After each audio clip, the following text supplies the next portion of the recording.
السلام علیکم dear students of class 9th۔ یہ آپ کی اسلامیت کی بک کلاس 9th کی ہے۔ میں آپ کا سر سلیمان۔ میں نے آپ کو سورۃ انفال پہلے سمجھا دی ہے اور اس کے ترجمہ اور شارٹ کویشچن آنسر بھی کرا دیے اور احادیث بھی کرا دی ہیں۔ اس کے بعد والا جو چیپٹر ہے یہ آپ کا موضوعاتی مطالعہ، لانگ کویشچن آنسر ہے اور تفصیلی سوالات کے جوابات ہیں، اور ان کے اندر 3 سوالات ہیں، اور پہلا چیپٹر ہے قرآن مجید والا۔ یہ آپ کی بک کے پیج نمبر 95 پر ہے۔ آپ اپنی بک سامنے رکھیں اور جو شیٹ آپ کو پرووائڈ کی گئی ہے منتھ آف ڈسمبر کی اسائنمنٹ شیٹ نمبر 1، وہ بھی شیٹ آپ نے سامنے رکھیے گا، اور سوال نمبر 1 اور اس کا آنسر میں آپ کو بک کے پیج نمبر پر مارک کراؤں گا، بتا دوں گا، اور اس کو اپنے سامنے رکھ کر اس کو سولو کیجئے گا۔ ڈیئر اسٹوڈنٹس، یہ آپ کی بک کا پیج نمبر 95 ہے، اور اس پہ چیپٹر کا نام ہے قرآن مجید، اس کا تعارف، حفاظت اور فضائل، یعنی کہ 3 سوال ہے، اور آپ کو شیٹ کے اندر پہلا سوال دیا گیا ہے قرآن مجید کا تعارف لکھیے۔ اب دیکھیے گا کہ میں اس کو مارک کرنے سے پہلے یہ بتا دوں کہ قرآن مجید کا تعارف تو ہماری جرات اور ہمت بھی نہیں ہے کہ ہم اس کو کوئی تفصیلاً بیان کر سکیں، کیونکہ یہ قرآن مجید اللہ تعالیٰ کی کتاب ہے، اور اللہ تعالیٰ نے پورا قرآن مجید آسمانوں میں لکھ کر لوح محفوظ میں اتار دیا ہے، کیونکہ اللہ تعالیٰ نے فرمایا وَإِنَّا نَحْنُ نَزَّلْنَا الذِّكْرَ وَإِنَّا لَهُ لَحَافِظُونَ۔ قرآن مجید میں نے ہی اتارا ہے اور اس کی حفاظت بھی میرے ذمہ ہے۔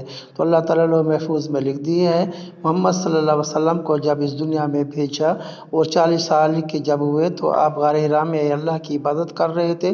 اچانک جبرائیل آئے اور اللہ کا وحی اور پیغام لے کر آئے اور فرمایا اقرأ بسم ربک الذی خلق، اپنے رب کا نام لے کر پڑھ جس نے پیدا کیا۔ سورۃ اللہ کی کچھ آیات آپ نے بتائی، پھر اسی طرح قرآن مجید آہستہ آہستہ تھوڑا تھوڑا کر کے 23 ایئرس یعنی کہ 23 سال کے عرصے میں قرآن مجید نازل ہوا، اور قرآن مجید کی کچھ یہ ہیں کہ 114 صورتیں تعارف کے طور پر بتا رہا ہوں، 114 صورتیں ہیں، اور اس میں سے 86 مکی صورتیں ہیں اور 28 مدنی صورتیں ہیں۔ مدینہ منورہ میں نبی کریم صلی اللہ علیہ وسلم نے نبوت کی 40 سال تو پہلے ہی گزار دیتے، اس کے بعد نبی ہونے کا اعلان کیا تو وہ نبوت کے سال کہلائیں گے۔ 13 سال آپ نے مکہ میں گزارے اور 10 سال مدینہ میں گزارے، تو ہجرت سے پہلے جو مکہ میں گزارے 13 سال جہاں قرآن نازل ہوا، ہجرت سے پہلے سارا وہ مکی کہلاتا ہے۔ جو ہجرت کے بعد جب مدینہ منورہ تشریف لے گئے اور وہ جو ہجرت کے بعد قرآن نازل ہوا کہیں بھی نازل ہوا تو اس کو مدنی صورتیں کہتے ہیں۔ تو 28 مدنی صورتیں ہیں اور 86 مکی صورتیں ہیں۔ تو اس کے اندر بھی بسم اللہ الرحمن الرحیم ہر صورت کے ساتھ ہے، لیکن ایک صورت کے شروع میں بسم اللہ الرحمن الرحیم نہیں ہے، جس کو سورۃ توبہ کہتے ہیں، اور سورۃ توبہ پارہ نمبر 10 میں ہے۔ تو پھر 113 ہونی چاہیے، نہیں، میں بتا رہا ہوں نالج کے طور پر، تعارف کے طور پر، پھر بھی بسم اللہ الرحمن الرحیم قرآن مجید کے اندر 114 ہی ہیں۔ اس کی وجہ یہ ہے کہ سورۃ توبہ کے شروع میں جو نہیں ہے، پھر 19 پارہ میں سورۃ النمل ہے، نمل کے معنی ہے چیونٹی۔ حضرت سلیمان علیہ السلام کا واقعہ ہے، انہوں نے اللہ کا شکر ادا کرتے ہوئے بسم اللہ الرحمن الرحیم کہا تھا، وَإِنَّهُ سُلَيْمَانَ وَإِنَّهُ بسم اللہ الرحمن الرحیم۔ سورۃ النمل 19 پارہ کے اندر ایک سورت کے شروع میں اور سورت کے بیچ میں بسم اللہ الرحمن الرحیم پوری ہے، تو پورے قرآن کے اندر 114 بسم اللہ الرحمن الرحیم ہے۔ اور قرآن مجید کے اندر سجدے بھی 14 ہیں، سجدے واجب ہوتی ہیں، سجدہ پڑھنے والی آیت جو پڑھ رہا ہے اس پر بھی واجب ہے، اگر زور سے پڑھ رہے ہیں تو سننے والے پر بھی واجب ہے۔ کوشش کریں کہ اسی ٹائم سجدہ ادا کر دیں، پھر سستی ہو جاتی ہے، نہیں تو بعد میں بھی آپ سجدہ ادا کر سکتی ہیں۔ صرف سجدے کا مطلب قیام رکوع نہیں ہے، صرف اور صرف سجدہ کرنا ہے، اور سلام کی ضرورت نہیں، کیونکہ رکعت تو ہے ہی نہیں کہ سلام ادا کریں، بس سجدے میں جائیں اور نیت ذہن میں ہو سجدہ تلاوت، جتنے سجدہ تلاوت ہیں ایک ساتھ بھی سجدہ تلاوت کر سکتے ہیں، ایک کے بعد ایک، ایک بعد ایک، یک کے بعد ایک آپ سجدے تلاوت ادا کر سکتے ہیں۔ قرآن مجید کے اندر حروف مقطعات بھی 14 ہیں۔ حروف مقطعات کا مطلب ہوتا ہے جن کو الگ الگ کر کے ہم پڑھتے ہیں، جیسے الف لام میم یاسین، اسی طرح صورتوں کے شروع میں 14 یہ الفاظ آئی ہیں جن کو حروف مقطعات کہتے ہیں، الگ الگ اونچی آواز میں اور لمبے سانس میں پڑھنا پڑتا ہے کیونکہ ان کے اوپر مد ہوتا ہے۔ مد کا مطلب ہوتا ہے کھینچ کر پڑھنا، زور سے نہیں، کھینچ کر پڑھنا، جتنا سانس ہو لمبا کر کے پڑھنا ہے، اور اس کی میننگ نہیں ہے۔ بہرحال تو اس کے قرآن کے 30 پارے ہیں، رکوع 558 ہے اور آیات 6666 ہے، منزلیں اس کے اندر 7 ہے۔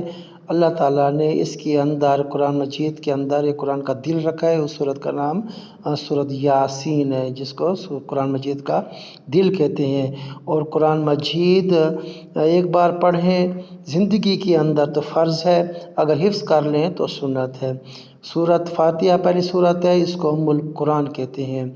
اور احسن القصص ہے ایک سورت یوسف ہے، 12واں پارے میں ہے، اس کو احسن القصص کہتے ہیں۔ سورت الرحمن ہے جس کو زینت القرآن کہتے ہیں۔ سورت ملک ہے، اس کا فائدہ یہ ہے کہ اگر رات کو پڑھ کر سوئیں گے تو قبر کے اندر یہ اس سے پڑھنے والے کی حفاظت کریں گی، فرشتوں کو عذاب نہیں ہونے دیں گی۔ آیت الکرسی ہے، پارہ نمبر 3 کے اندر، بڑی سورت ہے، اگر یہ دن کو پڑھیں رات کو پڑھیں ہر فرض نماز کے بعد پڑھیں تو قبر کے اندر یہ بھی انسان کو حفاظت کرے گی اور فرشتوں کا عذاب نہیں ہونے دیں گی، وہ جنت میں لے جائے گی۔ تو بہت سی صورتیں ہیں قرآن مجید کی جن کی بڑی فضیلت بتائی گئی ہے، وہ ہماری محافظ ہیں۔ قیامت کے دن قرآن کی بھی سفارش قبول ہوگی، اور قرآن سفارش کرے گا یہ مجھے دن رات پڑھتا تھا، اللہ تعالیٰ ان کی سفارش قبول کریں گے اور اس کو دوزخ میں نہیں جانے دیں گے۔ تو حافظ قرآن بھی اپنے قیامت والے دن اپنے ماں باپ کی بھی سفارش کرے گا، اللہ تعالیٰ حافظ قرآن اور باعمل ہو، اس نیک ہو اور اس کو بھی جنت میں لے جائے گا۔ تو قرآن مجید کا یہ تھا مختصر تعارف۔ اب اس کا جواب لکھنے کے لیے آپ نے پیج نمبر 95 کا پورا پیج تعارف کی ہیڈنگ دیں گے، پورا پیج اتاریں گے، اور پیج نمبر اس کا 96 ہے، وہ بھی آدھا پیج ہے، تقریباً ایک پیراگراف ہے کہ دوسرا درجہ نہیں، یہاں تک آپ نے پہلے سوال کا جواب کمپلیٹ کرنا ہے۔ تو یہ آپ کا سوال نمبر 1 ہو گیا۔ اس کے بعد ہے سوال نمبر 2، قرآن مجید کی حفاظت کے بارے میں آپ تفصیل سے بیان کریں۔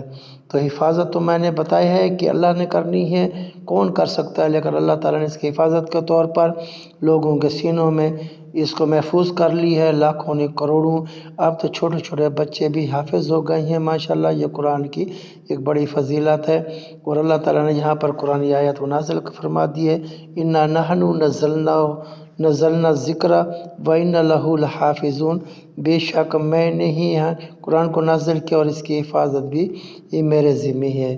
تو اللہ تعالیٰ نے پورے قرآن کو سورہ لوح محفوظ میں محفوظ کر لیا، لکھا ہوا ہے۔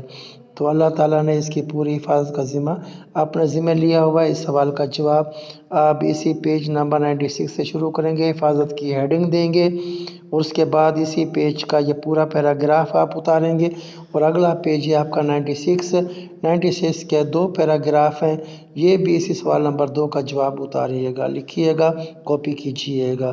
اس کے بعد ہے سوال نمبر 3، قرآن مجید کی فضیلت کے بارے میں، یعنی کہ قرآن کے فضائل ہیں۔ قرآن کے فضائل تو بہت زیادہ ہیں، یعنی کہ ایک بار سورت یاسین پڑھنے سے 10 بار قرآن پڑھنے کا ثواب ملتا ہے، سورت اخلاص 3 بار پڑھنے سے پورے قرآن پڑھنے کا ثواب ملتا ہے۔ اور قرآن کیا ہے پڑھنے کا ثواب کہ ایک ایک حرف کے بدلے 10 نیکیاں ملتی ہیں، جیسے الف لام میم، یہ 3 حروف ہیں، تو ایک حرف کے بدلے 10 تو 3 حروف کے بدلے 30 نیکیاں مل گئی، ہمیں بھی مل گئی، آپ بھی پڑھیے گا، اللہ تعالیٰ آپ کو بھی اس طرح نیکیوں سے نوازتا رہے گا۔ یہ دنیا ہے، یہ دنیا مزرعۃ الآخرہ ہے، آخرت کی کھیتی ہے، جتنا بھی یہاں پر آپ محنت کریں گے قیامت والے دن اس کا پھل اور صلہ ملے گا۔ اللہ تعالیٰ فرمایا من جاء بالحسنۃ فلہ عشر امثالہا، جو ایک نیکی لے کر آئے گا قیامت والے دن اس کے بدلے میں اس جیسی 10 نیکیاں کر دی، 10 گنا نیکیوں کو بڑھا دیا جائے گا۔ یہ قرآن کی بڑی فضیلت ہے۔ تو اب اس کا سوال کا جواب آپ پیج نمبر 96 سے قرآن کی حفاظت، قرآن کے فضائل، اس کی ہیڈنگ دیں گے اور یہ پیراگراف پورا اتاریں گے، اور اگلے پیج پر 98 پر جتنا بھی لکھا ہوا ہے یہ سارے کا سارا یہ آپ سوال نمبر 3 کے جواب مکمل کریں گے تو یہ آپ کا چیپٹر قرآن مجید کا تعارف، قرآن مجید کی حفاظت، قرآن مجید کے فضائل کے متعلق تھا۔ جو نیچے 3 سوال دیے گئے ہیں یہ میں نے ایک ایک کر کے لکھ بھی دی ہے اور ان کے آنسر بھی میں نے بتا دیے ہیں۔ آپ ان کو کاپی کر لیجئے گا۔ اپنا خیال رکھیے گا۔ اللہ حافظ۔